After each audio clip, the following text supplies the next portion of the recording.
Gary motherfucking Toke. Gary Toke. What's up? Gary Toke. What's up, guys? This is Gary Toke 420. Welcome back to the Gary Toke channel.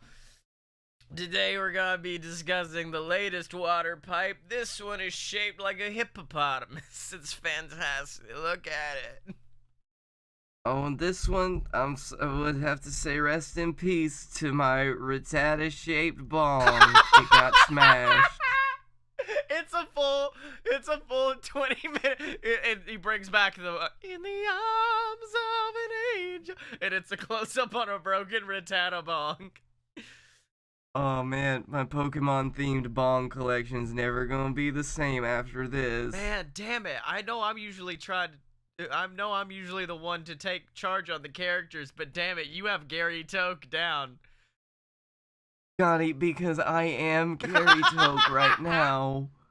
There is no Blake, only Toke. That's the secret, Cap. I'm always Toked. Hey guys, welcome to the Gary Toke channel, man. Today we're gonna do something different. We're gonna call it Whippets. Watch me die.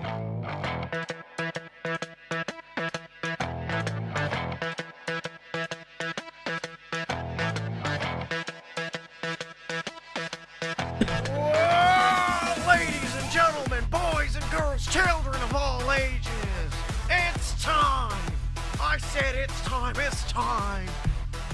for a load of Nick. That's right, ladies and gentlemen, the first ever all Nicolas Cage based podcast.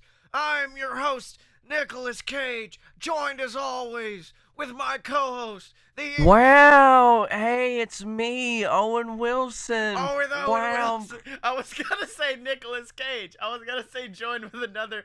Joined as always by my host, my co-host, another Nicolas Cage. Nick, how are you? Wow, I'm still Owen Wilson. I see that my co-host has been possessed by the spirit of Owen Wilson. Oh my god, I'm Nick Cage and Owen Wilson. Wow, oh shit. Oh my god, they've both combined. It's insane, ladies and gentlemen. It appears as though, after all of my years of murder, one of the ghosts have come back, the ghost of Owen Wilson, to possess my co-host on this. And Nick at Night. Nick at Night. Why don't we do a show called Nick at Night? It's just Nick Cage. Well, I have a new idea for a segment. Welcome to Nick at Night, ladies and gentlemen.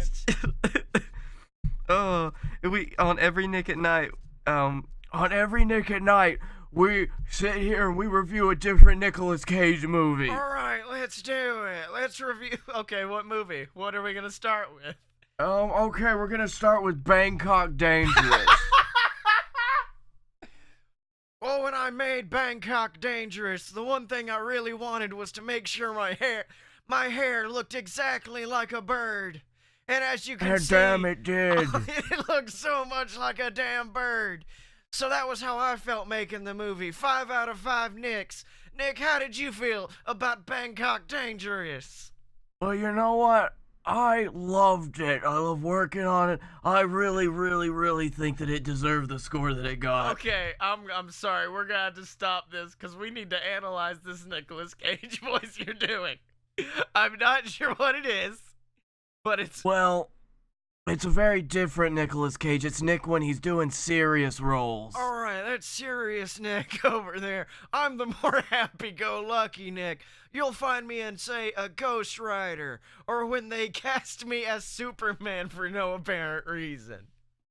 You're gonna find me in movies like that one called Left Behind, where all I did was sit behind an airplane. Hold on, wait, isn't the Left Behind movie an actual adaptation of the fucking, like, Left Behind novels?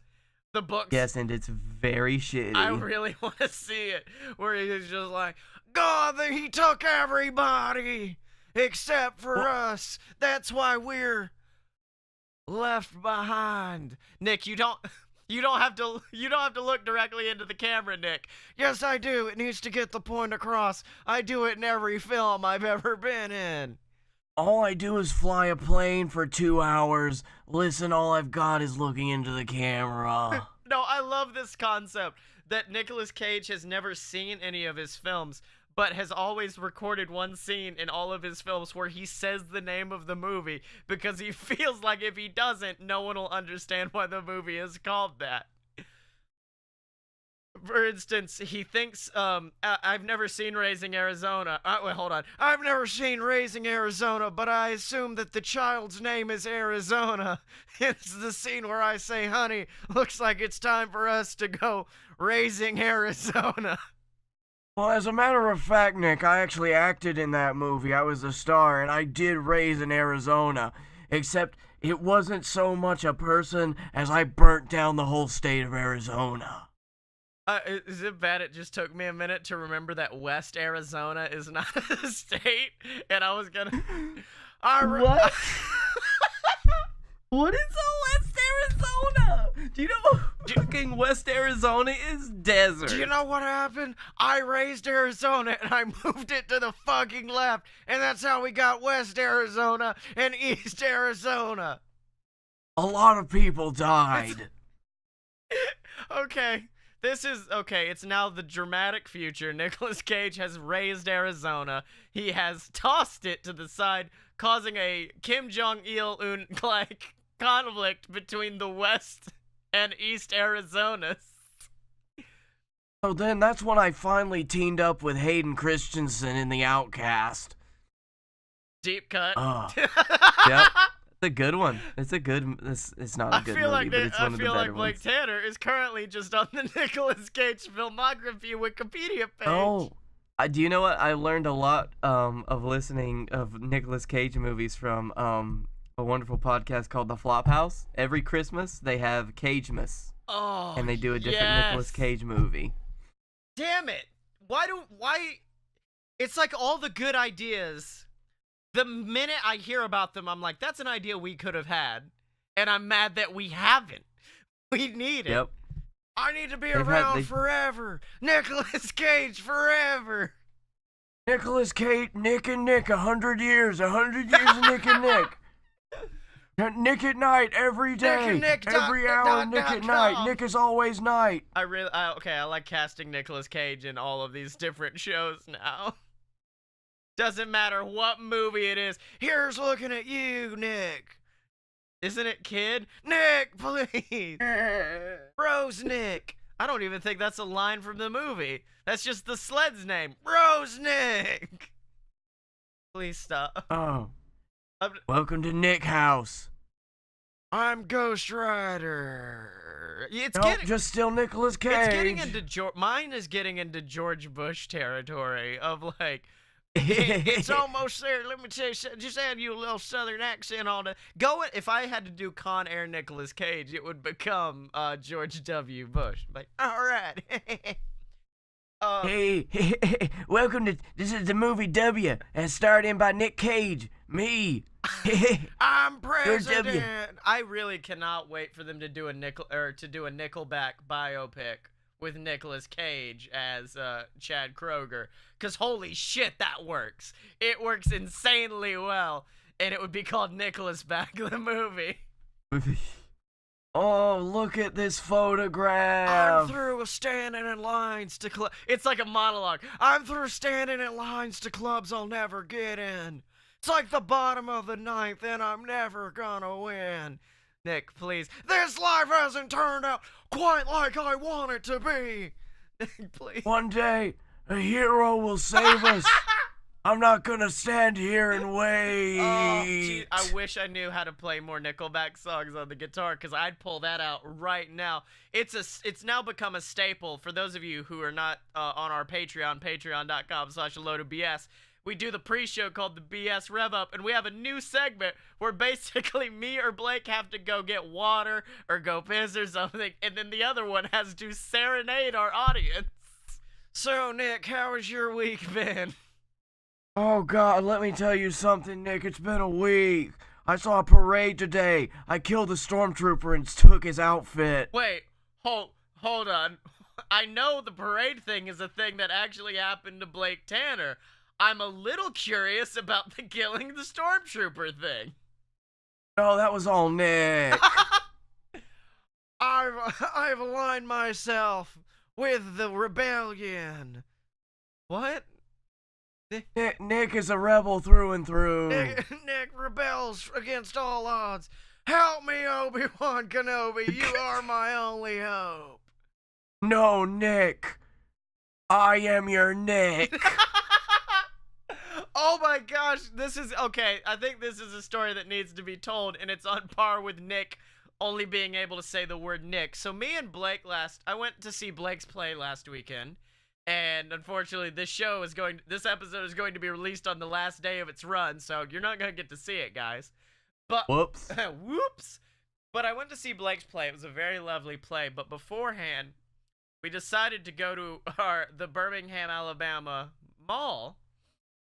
Oh, very weird term. I could have just said the Galleria. Called the Galleria. It's not even in Birmingham. No, it's the mall of Birmingham, Alabama, known as the Galleria at River Chase. It's like, wait, dude, just say the River Chase just say the fucking mall. I'm sorry, I just feel like you really need to know all the details. Nick. Done nicked it up, Nick. I nicked it up. So we decided to go walkabouts the mall. We went to a Hot Topic where Blake got, I don't want to say angry, but passive-aggressive. Blake came out in a big way because he was just like, please, let me leave. Don't make me be in this place anymore. I could feel like my 14-year-old self returning, and I have kept that thing in a cage for so long, Scottye. Well, it would just... I can't even say anything. I can't be like, yeah, man, I understand. Hot Topic was a phase for all of us. Because I'm currently wearing a The Elite shirt from Hot Topic. I have 2 patches I bought from Hot Topic right here. It's still in me. There's a small part of me that just must be IV dripped every once in a while. A little bit of juice. So, what was your main problem with the Hot Topic other than the fact that we stayed in there too long? Okay. Now listen here, Nick. There's a few problems with Hot Topics as a whole. Mm-hmm. 1, they're very cramped and secluded. 2, they're always full of people that you don't want to be around, that represent the worst of the person that you are stereotyped to be. Yeah. And you have to share close proximity to them and they smell. Yeah, that was probably main problem I had.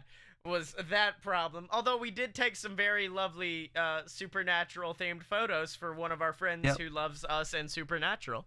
So that also, let me tell you, none of those body pillows that they sell at Hot Topic are ever new.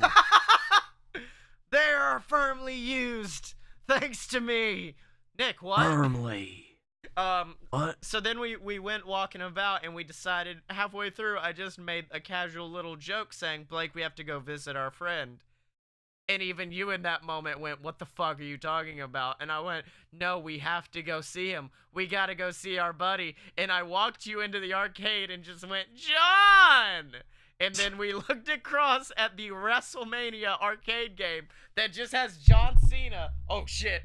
That just has, I just slapped John Cena just slapped my microphone, the spirit of him. But John just like, yeah!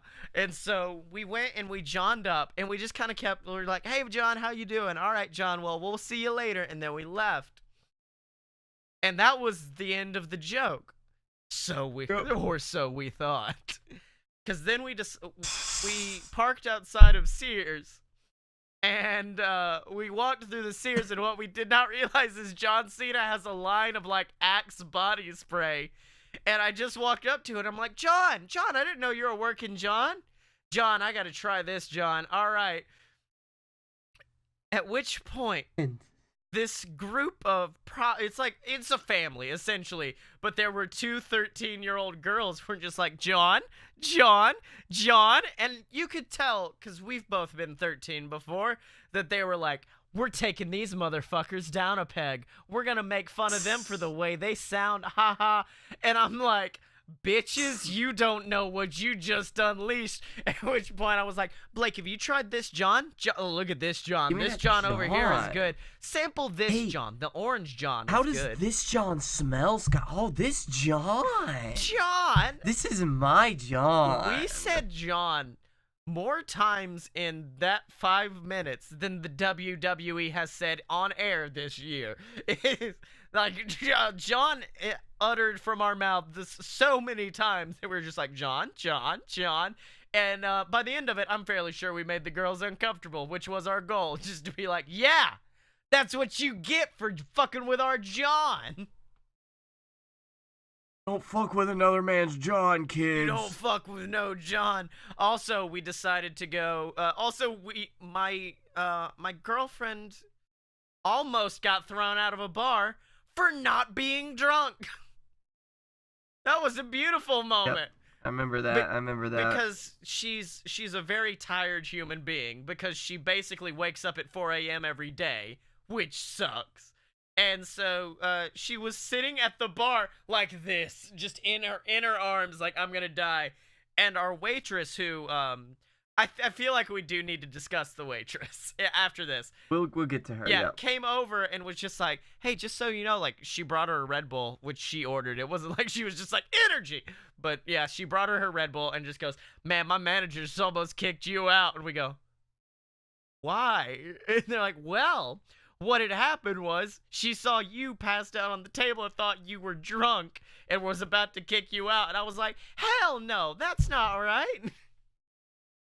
So yeah, man, that's fucked up. We almost got kicked out. Hold on, before we get back to that, I do need to say, rest in peace, one of our most favorite stores in that mall. Oh wait, which one are you oh my God! In the arms of an angel, fly away. Yeah, if you don't know what a Brookstone is, it's the most beautiful massage place. Well, no, it's not. It doesn't do massages, but it's got like the expensive massage chairs, and it's got all those like high-tech gadgets that you want in your home that you'll never use. Actually, we've discussed it on the show before, because at one point we did go into a Brookstone and procure a couple of massagers for ourselves. It was that very Brookstone. It was that very Brookstone. I may have one of the massagers around my neck right now, and I'm just going to enjoy it for the rest of this segment. Oh, that's good. Oh, yeah. So, yeah, that... Oh, John. Oh, that John. Feel that, John. Yeah, it's one of those moments, like certain stores when they close down, I'm like, I understand that. But walking by the Brookstone, I was like, what the fuck actually happened? Something went downhill. I still maintain that it's got to be in that mall somewhere. But, yeah, Blake had... I don't want to say you've had, like, a rough couple of weeks, but now that I have a girlfriend, anytime I get a girlfriend, I have this problem where I really like flirting with people. And I really like being, like... I don't want to say a pickup artist because I'm not an asshole, but I like flirting with people. And I get to this point where I'm like, well, I have a girlfriend. I can't flirt with people anymore. And my mind goes, no, you can. You flirt with them for Blake. And I'm like, okay. So we're sitting at the bar, and I will say our waitress is very attractive. She was quite attractive. She had beautiful blue hair, was very nice. And I had the full plan laid out. I was like, we gonna get, I wouldn't say it to you in the moment, because you would, like, I was like, no, I'll hold it. But I did say to my lady, just like, here's what we're going to do. And this is how we're going to get her Blake's number. And she's like, just walk up to her. And I'm like, no. You got to map this shit out. I'm like MacGyver. Yeah. And she don't understand how it works. Yes, the woman in the situation does not understand how women think. We, the two asshole white men on the internet, we get it. So I'm like, I've got this. I've got a plan. And then she came over and started talking to us. And I don't know, just something didn't click. And I went from, I want to hook her up with my best friend, to, she doesn't deserve him. No! God, you said one of, like, the most, like, insightful things after she left, after we were talking for a bit, and you're like, Blake, she just doesn't speak to your soul, man. Yeah, I was just like, nah, she doesn't speak to Blake's soul. He deserves someone better than this.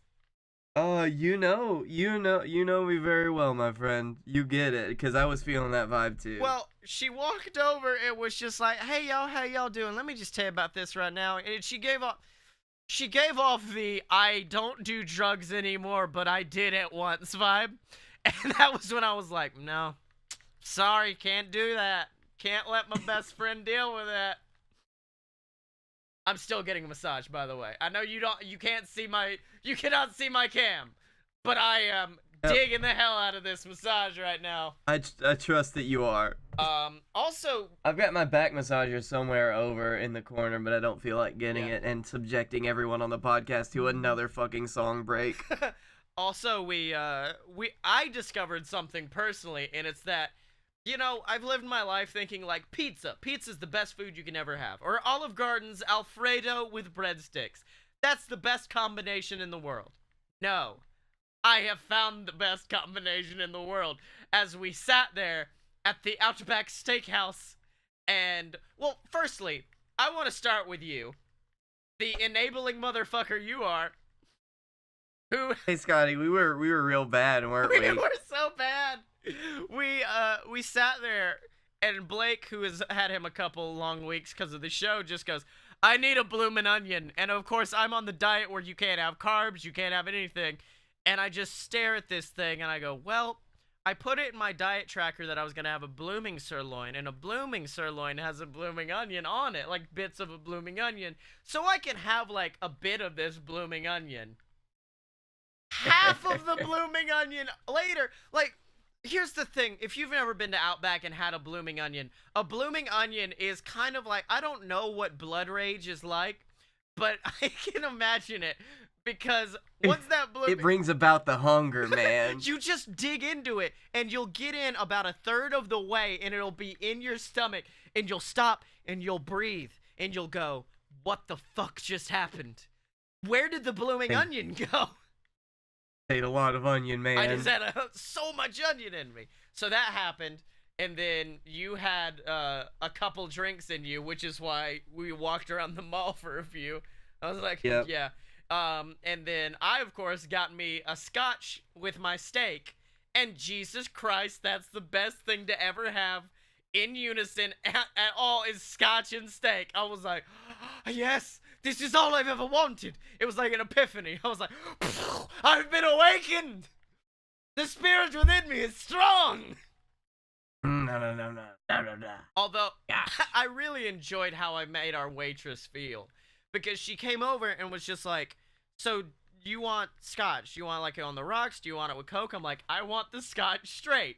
And she brought back like a glass, probably, it was bigger than this, but it was filled to maybe the bottom lowest tier it could possibly be. It was as shallow as some people I know's gene pool. Like, it was... She brought you like a shot of scotch in a cup that you would mix a cocktail in. Exactly. And she just kind of stares at me and like, this is what you want? And I went, yes. Okay, well, what side do you want with your steak? No sides. I'm sorry? No sides. All right, well, what do you want for your salad? I'm not going to eat the salad. And she's just like, what the fuck is wrong with you? And so she... Meanwhile... Wait, yeah, and she already thinks I'm a psychopath, and then she turns to Blake Tanner. Ma'am, can I please get a steak and your endless shrimp combo? Because I want some endless shrimp. Okay. And I don't know how endless is gonna be. That was first statement was, I would like the endless shrimp with my steak. Perfectly normal comment. And she goes, oh, what type of shrimp would you like? At which point, Blake, as if just walking into Disney World, shocked with the amount of options that he has, is just like, oh, there's options! To be fair, there were only two. I was a little bit more overwhelmed than I should have been. You were just like, my God, what a woman! This is fantastic. Adam, you are the light of my day right now. This is Thank you. phenomenal. You turned into Tim Curry. My God! Look at the shrimp. There's so many. I only had 2 plates of shrimp, though. I felt like I didn't get all out of the endless that I wanted. I was fixed to say, anytime like Olive Garden has unlimited pasta, or like websites have like unlimited whatevers, it is always like, I can have 2. You're selling me 2 pasta bowls. That's it. Which, it was a good deal because, like, adding like an extra shrimp onto my steak normally would have been almost as much as the endless combo. Exactly. This is how I know you've gotten tired, is you've gotten to the point where you're not like joking or goofing. You're just like, no guys, let's actually break down this unlimited shrimp combo. Really good deal in my opinion. Double the shrimp. It was fantastic. It's like, Blake, this is a comedy show. Alternating shrimp. Alternating shrimp. Oh God. But you're treating your mic real bad today, Scottye. Are you okay? No, I had to take off my massager. I got done with the massage, and as we learned, you can't like just keep the massager on because you will die. You will wake up the next day with no neck. It will have massaged all the muscles away. I remember when my back disappeared after doing that, but you know what? But you know what I hope never disappears, Blake Tanner? Our love. Well, I mean, the love that What? we receive from our lovely patrons over at patreon.com/a-load-of-BS. That's right, ladies and gentlemen. Patreon.com/a-load-of-BS is the premier website where you can go to support these good BS boys right here. It's a donation once a month, whether it be $1, $5, however much you want to give. All of it supports us. And, of course, we do have perks for you over there on that website. If you donate any amount, you get immediate access to the BS Rev Up. We release it almost weekly. I'm really bad at uploading it, and I firmly apologize that I haven't uploaded this week. But it's okay. If you donate $1, though, if you want to kind of amp up, if you donate $1, you will get shouted out every single week on this podcast, like the Patreon Saint Deborah A. Moore, like Megan Bolden, like Scott Moore, like all of the greats. Donate $5, however, and you will get weekly motivational videos from me or the B, just helping you get through the week. And of course, if you want to be a Mac Daddy, if you want to be a Big Baddie, if you want to be in the BS Booty Box, then ladies and gentlemen, $30 over at patreon.com/a-load-of-BS, and every single month we design a brand new shirt for the BS boys. This month we have the brand new BS Supernatural shirt. It's just a it doesn't have to do with the show. It's just really spooky. It's not supernatural at all. It's one of my favorite. It's actually one of my favorite. No copyright. Yeah, no copyrights. No copyrights.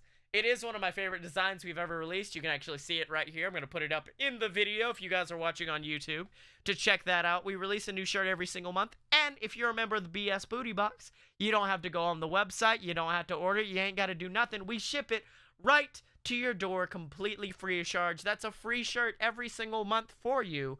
But that's only available if you go over to patreon.com/a-load-of-BS. And I actually just set this up recently. If you are not into the whole monthly donation, but you kind of want to donate right now, you're into what we're doing, and you want to give like $5, $10 just to help us out, we do have a PayPal account I just set up, paypal.me/a-load-of-BS. That's if you want to make a one-time donation, or if you want to be one of the greats, just go on over to patreon.com/a-load-of-BS. Blake, you all right? And Scottye, you know, Yeah. you were talking about that Supernatural logo, and you actually sent it to me earlier today, like, because you're thinking of getting a new tattoo, and you thought, like, that would be one of the places. For the people watching, on my upper forearm, right here, I'm going to get either the current BS Network logo or the BS Supernatural. I don't know which one I want to do. I'm going to do it soon, though. Hopefully, I'm getting tattoo fever. You know, funny thing is, talked about it a little bit, but Blakey Boy's gonna get his first tattoo soon. Okay, hold on. I just want to say, every time I've always been like, Blake, let's get tattoos. Blake, let's get tattoos. Of course, you being the ever-present actor you are, you kind of have to think about your body and be like, well, I want to make sure I can play any role I can, so therefore I don't want to do tattoos. And I was like, I'm fine with that. Well, and then I found out you can cover that shit up with makeup pretty easily. Is that what it was? Because last night I was sitting here recording something, and I just hear a ding, and I look over at my phone. Hey, buddy. I need you to help design me a tattoo, okay? Because I'm getting a tattoo soon. I believe my words were, hey, buddy, I need your help, because Blakey Boy's getting a tattoo soon. And in case you're wondering what Scottye Moore's first instinct was in that moment, it was, oh, the cast party was tonight, and Blake is drunk as fuck right now. Like, that was the only obvious explanation I had in that moment, was Blake is completely and totally destroyed. I'm gonna wake up, and it'll be fine. And I wake up to you saying, let's do this. Yep. I finally, like, I've never not been open to the idea of getting a tattoo, but when I really wanted it to mean. Yeah. And somebody was talking about, like, we were talking about stage directions, during the show that we were in, and it's like, you know, this show has been really important to me, probably top 3 shows that I've ever been in, like, the people that I met, and, like, just the way that this cast has worked together. Holy shit, and, that like, makes me happy. Yeah, man, right? Yeah. And, like, you know what? I want to get stage directions. I always fuck those up. And, like, the cardinal stage directions for theater, I'm not going to get too into it, are upstage, downstage, stage left, and stage right, of course. Right. Cut to me telling this to Scottye, I want upstage, downstage, stage left, and stage right, like, abbreviated. Only half of my message sent, because the next part was, and I want them to be around like a compass rose. And the whole time, I was sitting there typing a message going, okay, I've already got the idea. Let me pitch this to you. We're going to put them around a compass rose. It's going to look amazing. And then that other half sent, and I went, oh, shit. Because I don't know if you've ever talked about copy on this show.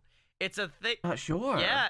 Well, for a while there, me and Blake got to a point where we were so in sync with the way we think that I would be sending a message, and I would receive the exact same message from Blake. Our minds basically linking, and instead of getting into the moments where you're just like, wow, we just thought of the same thing in the same moment, isn't that amazing? We simplified it to one simple statement: copy. That was it. Just copy. Yeah, right there. Same exact thoughts. So yeah, we copied hard on the compass idea, and I in case you're wondering, I'm just as bad with stage directions as you are, given that you told me to design it, and I went, okay, well, I can do all of this, down, up, left, right, and put it all around there, and I sent it to you, and I was like, what do you think? You're like, it looks pretty good, and then you finally got a chance to look at it, and you go, upstage and downstage is reversed, and I go, oh, shit, okay, fine, hold on, let me flip this around. And it turned out incredible, by the way, like, the 2 people in my cast that have a lot of tattoos, I showed it to them, and they were just fucking blown away, honestly. I mean, like, they just really enjoyed the idea. Yeah, me and my buddies were talking about tattoos earlier, and it's just like, I like my buddy Thad, who's been on the Queasel Court podcast and is only referred to as Thad. Me and him are very big into, like, Celt stuff, and so that's why the BS Network logo looks so Celtic designed. I tried to do a knot type thing with it. And so he was kind of showing me all the Celtic stuff that he wanted, and I was showing him all the different ideas I had, and my favorite was we looked over at my buddy Brady, the guy who I do the 2K17 show on BS Network's YouTube channel with. I look over at Brady, and he goes, I'm going to get one more tattoo. And I went, what? Huh? Like, this is how foreign of an idea it is to me, as I was like, you're going to stop? And he's just like, yeah, I figure like 3 or 4 is fine. I'm like, no, it's not. I only have 2 right now, but I know I ain't quitting. I ain't quitting till this body's a work of art, baby. No, I know some people who they get the fever, man. They just want to have them all. Oh, gotta catch them all. They just gotta catch them all, man. Yeah. I don't know. I already have like I watched Moana really drunk on a plane at one point, and there's a line where Maui's talking about his tattoos, and she was just like, "How did you get them?" And he's like, "Of course." Dwayne replies, "I have to earn them. I've got to earn all of these." And I was like, "That's badass." And so a majority of my tattoos I will not get unless I feel like I've effectively earned them. However, I do have about 5 on the back burner where I'm like, if somebody else is going to get tattooed, all right, I'll do it. I'll throw the black flag logo up here. I'll put something over here. I'm fine with that. Yeah, once you really get to the point where you know what you want on a tattoo, I think that's how you. Because when it comes to tattoos with me, it's always been about it's got to have like a strong meaning. Like I've got to feel something every time I look at Yeah. it. I mean, And that's what this one. I was going to say, I'm the same way. Like, all of my tattoos, I have a reason behind them. And even if I have, like, I'm not the kind of guy who goes in there and is like, "Yo, dude, put a peach on my elbow." They're like, "What the fuck does that mean?" "I like peaches a lot." It's like, okay, here you go. Oh. But I do have a lot of stuff that I feel strongly about that I'm like, I don't know why. Like, to other people, it would be a dumb tattoo, but for me, like, I had a design. It's not on my official list of things I want, but it is of a ghost driving a shopping cart, and Okay. it is of a ghost driving a shopping cart with a lightsaber, and it says "boo" above it. Guess what, motherfucker? Okay. Makes no sense to anyone except for me. And the story. Hey, that's the point of a lot of tattoos, though. Like, as long as it's meaning to you because you're slapping it on yourself, you know? Well, I mean, the story behind it is the fact that when I worked at Build-A-Bear in Birmingham, there was this, it was a grandmother and her 2 kids. They would always come into the store. They would always ask for me. And it got to a point one time where there was no one in the store, and I just played with them for like 2 hours. Like, we raced around, and I had another kid come up to me. I was stuffing their bear, and one of the 2 kids kept trying to mess with me, and I was like, "Hold on, I'll play with you in a minute." And the kid goes, "Is that your dad?" And I was like, "Fuck you, I'm 22 years old. I am no one's papa right now." And they're just like, I'm the world's greatest grandpa. "I'm the world's greatest grandpa." So yeah, but they would always try to scare me, and they would scare me by saying "boo." That's why Ghost. The daughter the granddaughter would try to scare me by saying "boo." Ghost. The grandson would always try to have lightsaber fights with me with the little Build-A-Bear lightsabers. Lightsaber. The grandmother always rode around always carried a shopping cart with her. Shopping cart. So it goes to the shopping cart with a lightsaber. Just because they were very, very influential to me and made me realize, like, oh, kids is where it's at. They kind of made me be like, all right. So, like, with my tattoos, I have a very specific way I've laid them out, which is all the tattoos that go on the left side of my body are basically very ingrained and personal. In other words, like, I've got PMA written up here. It's positive mental attitude. It's all going back to me. It's the BS Network. That was, I mean, no offense. That was my creation. That was my baby. So therefore, that's mine. I can own it. Whereas on this side of my body, it's all outward stuff. So like Diamond Club. Diamond Club is my family. And so therefore, I got it represented here. I'm going to get 3 roses representing people up here. This half of my body is going to be the external, whereas the left half is going to be the internal. And that's kind of how I've approached things. And so I may have a shopping cart ghost at one point on this left side of me, or right side of me. This is not how I imagined this segment to go, but I really enjoy where it's gone. Well, yeah, because me and you were just like, I like that every once in a while we have just these open BS chats as opposed to everything having to be funny. Because before the show, we were like, it's going to be all goof-filled, and we're going to come up with dick tattoos. It's going to be great. And then we're like, oh, no, let's actually sit down and just discuss this. It's going to be fantastic. Yeah, some days, we just need to do. This is part of like the conversations that people said that they loved listening to us have. So I think it definitely has its place because this is really nice, insightful. You get to learn a little bit about the boys. It also is what happens when Blake is excessively tired, and we're just like, dude, can we just hang? Can we just hang for a few? There's another thing I wanted to talk about though is I was texting my friend about it earlier, and they said, so this is your first tattoo. So you're ready for it, right? Yeah. How's your pain tolerance? Is that all right? I'm like, oh, my friend. Blake has got some pain tolerance. As the man who sat next to you as we both ate a ghost pepper and basically screamed in your face, "What the fuck is wrong with you?" As you were just kind of, I mean, you freaked out. Let it not be said, Blake Tanner freaked out. Yo, yeah, definitely. But we both had our own freakouts. But for the 5 times where I vomited, you vomited once. So I was just like, something's up with this dude. It's all about internalizing, realizing internalizing your pain. That pain is just weakness, leave the body. Yeah. And go fuck you, weakness.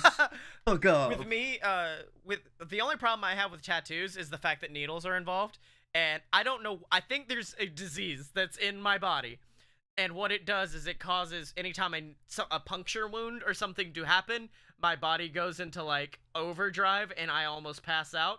Or in the case of the tattoos I've gotten, I've passed out once during the first one. During the second one, I was just like, "Hey man, you mind if I pull out my phone and watch Game Grumps for a little bit?" And he's like, "Do what you gotta, brother." And I was like, "All right." Oh, dude, like, needle phobia is a real thing. Do you want me to tell you what the word is for it? Isn't it? It's trypanophobia. Okay, I knew it was something. I knew it started with trip. So yeah, okay, so do you have any other tattoo ideas? Because I'm excited now that you might be a tattoo boy. Okay, so I've got a couple of ideas, and they're kind of real deep to me. One of them is tribal across my bicep. Another one is a Samoan tattoo, like The Rock.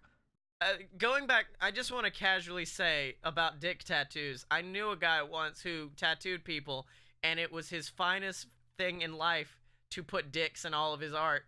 And at one point, like, someone came up to me and was like, "Yeah, he tattooed me." I'm like, "What do you mean?" He's like, "Look at the flames." And I was like, "Yeah, they're pretty cool flames." He's like, "Look in the negative space of the flames." And the negative space of the flames formed perfect dicks. And I was like, damn, that dude's good.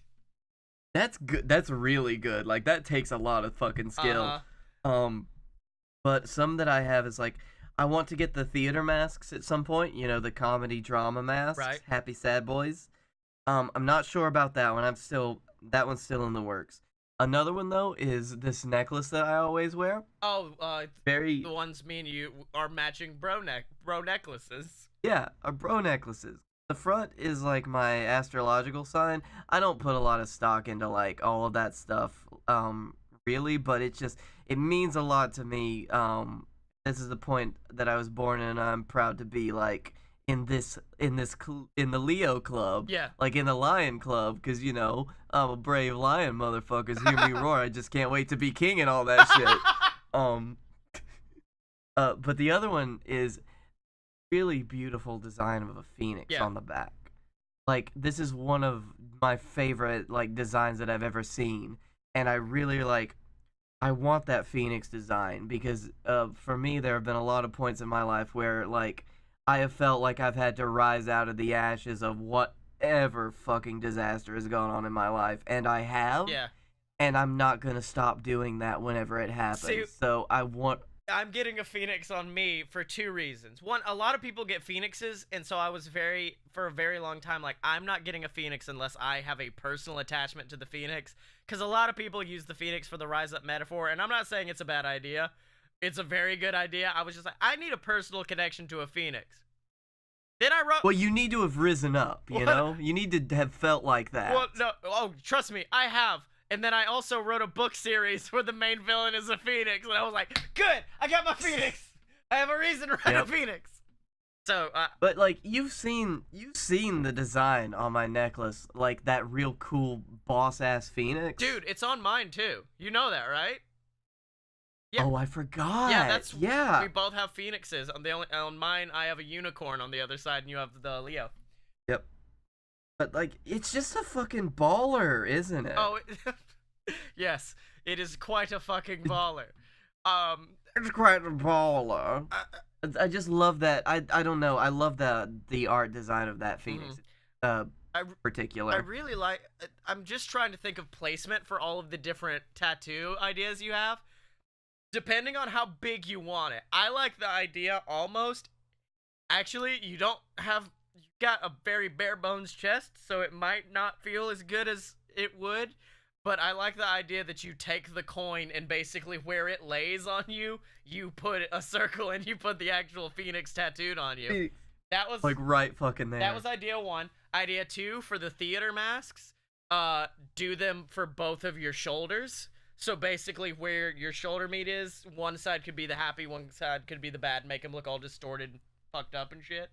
That's a that's a good one. That's a good. Am I missing one? Was that it? I do have to think though. I still do think about like there are some places like on my back, because it's pretty easy to cover up tattoos if like you can get to them with makeup. On the back, it's hella hard. Oh, I was not about to tell you on the back at all, good sir. I don't even think I have any ideas for anything to go on my back. I'm like, no, I'm good. Mostly because I'm like, I'll never see it. What's the point? Yeah, exactly. Like I feel like maybe I understand if you want to get a tattoo on your back. I'm not gonna shame you for getting a tattoo on your back, but for me, are beautiful. There are some beautiful back pieces in this world. But I feel like that's more for like, this is who I want to show you who I am. I want to show you this. You know, I want you to see this. That's what a back tattoo is to me. And if you've got something that you want people to see, like, you have so much more fucking confidence than I do, and I respect you for it. Like, you just want to put, I have a giant dick on the back, tattooed on your back. Put that dick on your back. Feel the dick. No, it's written. And it's written in, like, that Chick-fil-A cow writing font. I have a big dick. There you go. Let's look at how impressive it is. I'm going to send you a picture. And just really quick, because you need to see this. Okay. What is that? What is that? This is a personification of an evil god in Buddhist lore. No, it's not. He's not a god, he's like a demon. No, he's not. You're a liar. Oh my god. That's okay. So, if we had taken the segment where we wanted to and just made a bunch of goofs about making a tattoo, I think this is where we would end at. We would end at this weird green dick monster. In Buddhist myth, Mara is also known as the evil one, a tempter. Through the deceit of regarding the mundane and negative as alluring, and personifies unwholesome impulses, unskillfulness, and the death of spiritual life. Hold on! Hold the fuck on! I've never seen what Mara looks like, but do you want to know something real fucked up, Blake Tanner? One of the tattoos I want is a tattoo that says, I see you, Mara. Because, like, that's one of the Buddhist stories I've read about, and I cannot remember any of the details, but I think it's Buddha is chilling in his temple, and anytime Mara comes in, everybody's like, she brings all of this destruction and horribleness with her. She's horrible. Oh my god. And then she comes into Buddha's temple, and he just goes, I see you, Mara. And it's basically a reminder to, in that moment where you feel like depression or anxiety or these negative things coming on, instead of being like, trying to avoid them or running, just saying like, I see you, and now we move on. And it's a dick! It's a big old green dick monster, Blake Tanner! Now, I will say, yeah, in Buddhist lore, like, Mara doesn't have many pictures. Yeah? But this is from, like, a popular Japanese game series and, like, lore series. Japanese, you say? This thing's from fucking Japan? No shit! You think? Okay. In media res, how are we gonna get back into the show? Oh no, that's being left into the show. And now we're gonna talk about merch.loadedpurebs.com. Thank you, Blake Tanner, for that easy merch transition.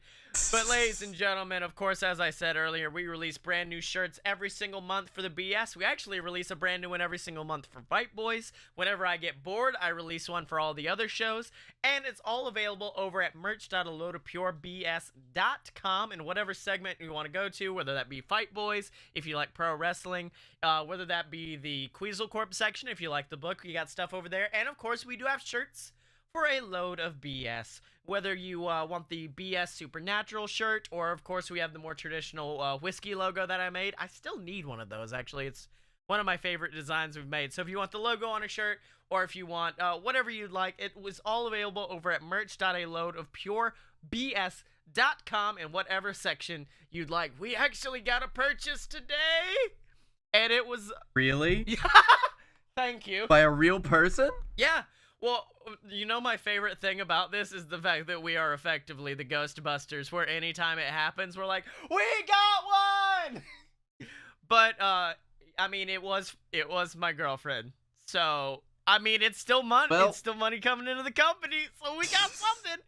But my favorite was she bought it as a surprise. Like, she was just like, I bought something and I wanted you to be surprised when I wore it. And I'm like, how the fuck? I run the website. How am I not supposed to know what damn thing you did? And she's like, I just kind of assumed it was all anonymous. I'm like, I can't ship something to anonymous. She's like, oh, that is a point, I guess. And I'm like, yes, exactly. Does make sense. So yeah, if you guys want to support us, and that means the people who run these websites, just go to merch.aloadofpurebs.com.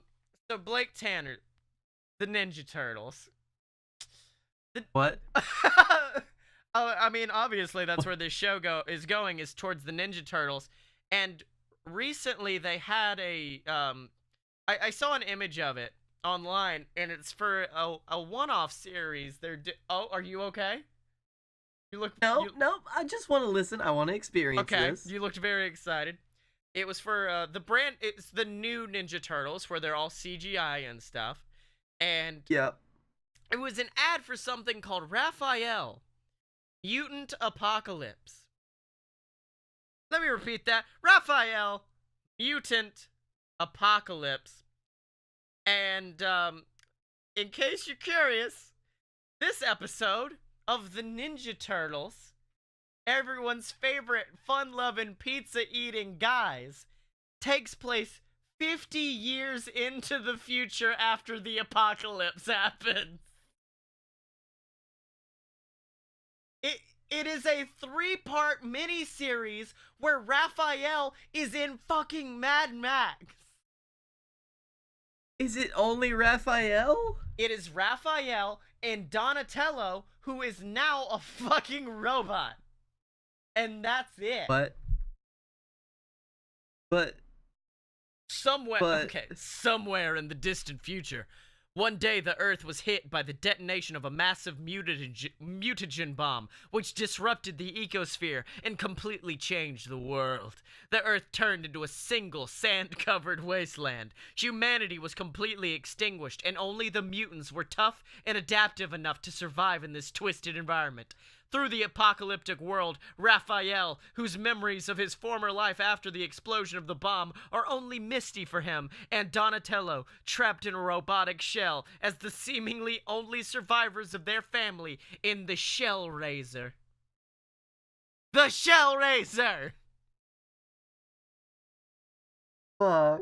And, so obviously, you know, like in Mad Max, there are, you know, the good guys, and you got, like, Ravagers and stuff like that. Yep. Would you like to know what the name of these Ravagers are in Mutant Apocalypse? Please. The survival of the two will be put to the test by Verminator Rex and his plunderers, the Honey Badger Ravagers. Oh my god! The Honey Badger Ravagers! The Honey Badger Ravagers! I love them! Oh my god. And so, I don't know how long these episodes are, because this plot description is like 5 billion miles long. And this is for part 1 of the 3-part series. How fucking long are these? Let me put it that it would be on par with having to read WrestleMania 1962 from, like, the beginning of the podcast, but times 3. But here, this is the end of the first episode. They've met, I'll catch you up to speed, I've read it. They meet, like, this girl who joins them, basically as an enemy at first, but then becomes a friend.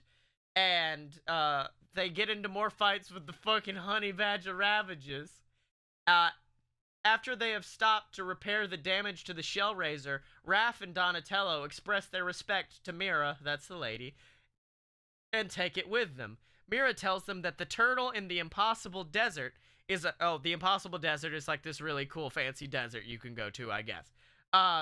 Yeah, and it's impossible. Yeah. Utterly impossible. And it is a hermit who only knows his way to the oasis and is known as the Holy Chalupa. He is the Holy Chalupa! Okay. But when this name is mentioned, Raph and Don are surprised, for among the turtles, only one has ever made use of these words. Michelangelo! Michelangelo. Mikey is the Holy Chalupa. So, Holy Chalupa. that's episode 1. Let's see. Episode 2 is called The Impossible Desert, and there is no plot for it. No plot description. It's fine. Okay. Now let's go on to Carmageddon, the final episode, Carmageddon, and still no plot. Still no plot for it. However, wait, what? Okay, let's rap about this. I just read a very interesting thing. So, as we know, it takes place 50 years into the future. Everyone you know and love is dead. The apocalypse has happened. Yes. Donatello is a robot. Raphael is fucking Raphael. And Michelangelo is the Holy Chalupa. And he's also blind, isn't he? Is he? What? Didn't you just say he was blind? Oh, no. And he only knows how to get to this oasis? No, I don't think I said he's blind, but he does know the way to the fucking oasis or whatever. But what I just read is gonna blow the most of your fucking mind, Blake Tanner, because this miniseries is the fucking series finale. This is how Ninja Turtles goes off the air, is with the apocalypse. What? I know! They were just like, how should we end this? Should we have like some really good final one-off against the Shredder? Or maybe Krang comes down and they finally destroy the Technodrome once and for all. Or, hear me out, we put it... Let's just fuck it all up. Hey, just fuck our shit up. Or how about we just fucking old man Logan Raphael up and then just put him into this dark dystopian Mad Max.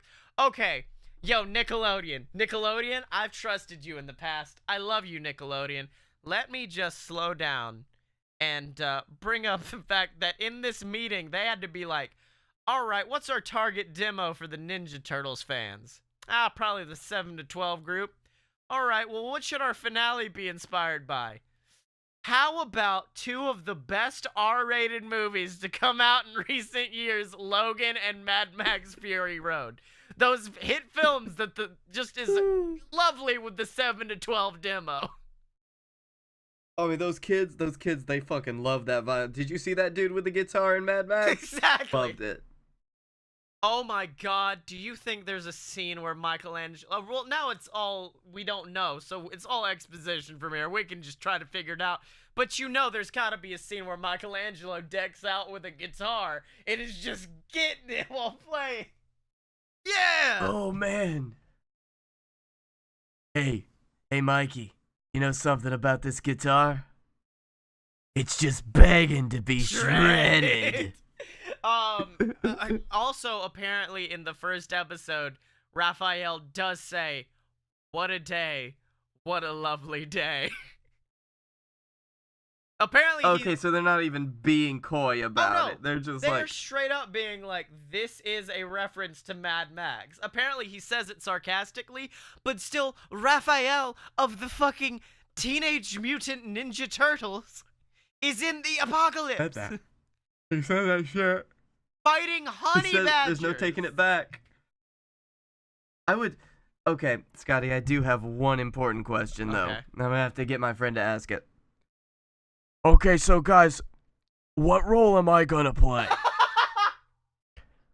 Hey, Nick Cage here again. Sorry, been gone since the beginning of the podcast. I'm gonna need a role in this movie, and I'm gonna need you to pay me $1.5 million to do it. I will be An Krang. hour. I will be the tiny brain inside the body, and Nick, you will portray the body. Oh my god, that would be horrifying. A naked Nicolas Cage with a brain, but he also talks as the brain. Yes! They have the same face. You know, that Krang is one of those creatures where, like, as a kid, you just kind of took it as face value of just like, oh, he's a spooky dude. If you look at that weird-ass mech suit that he wore, it's the weirdest shit that's ever existed in the entire world. Right? Like, even in the new, like, Ninja Turtle movie, apparently they updated the suit. Don't work. It still don't work. It does not work as a villain. He's just like, Gardos, I will find you. It's like, Krang, fuck off. Give me the guy with cheese graters on his hands. Like, I think cartoons are causing people to grow more and more fucked up.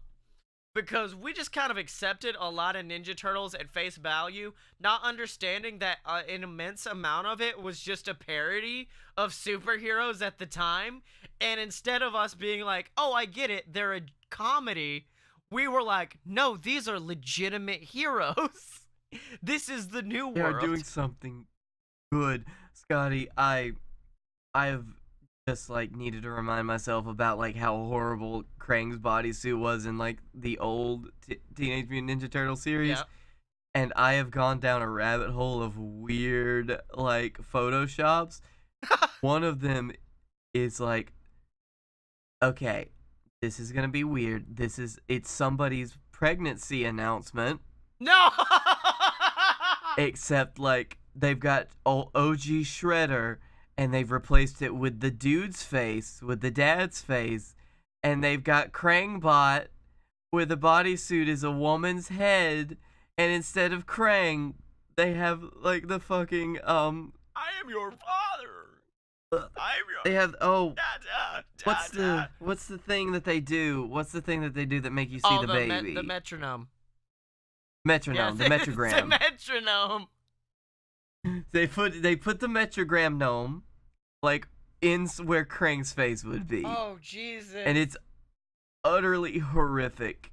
It's terrifying. I really hope that this was a joke. Blake, I just now realized that I will never be a married man for a very good reason, because I know to find perfection in a marriage, you must find the woman who will take the Krang Shredder photo with you live, and I will never find that joyous woman in my life. Oh no! That this person may not even exist. It was all just a Photoshop. But listen, hey, if you're out there, yeah. call me. So, Blake Tanner, what did you learn this week? It's gonna be a short episode, I think, because we're both exhausted. Oh, thank you, God. I learned that Grizzled Logan Raphael has to take a pilgrimage with his robotic brother to find the Holy Chalupa. And I learned that I see you, Mara. You giant green leafy dick monster. She's like, what happened? Blade, I see you too, Scottye. Oh God. Rip coming for you. Mara out. So you know, like, you know in Pokemon there are the Mega Evolutions now? Mara's what happened if you Mega Evolve Meganium. It would just become this big, horrifying dick monster. Oh, I was about to say, Mars, what happens when you mega evolve the How D? you evolve the dick? Okay, so Blake Tanner, where can they find you? You can find me at Blake A. Tanner on Twitter. You can find me at the Darkroom Vidya on YouTube. That's Darkroom Vidya. And you know what? You can just find me in your hearts. You can find him. I'm there. You can find him at your local tattoo parlor, getting a compass on his arm. And that is not the sound a tattoo gun makes. And if it did, I would laugh a lot more when I got tattooed. But like, this hurts It's like a a lot. fucking screw gun. You can find me on Twitter at ScottyMo. That's SCOTTYEMO.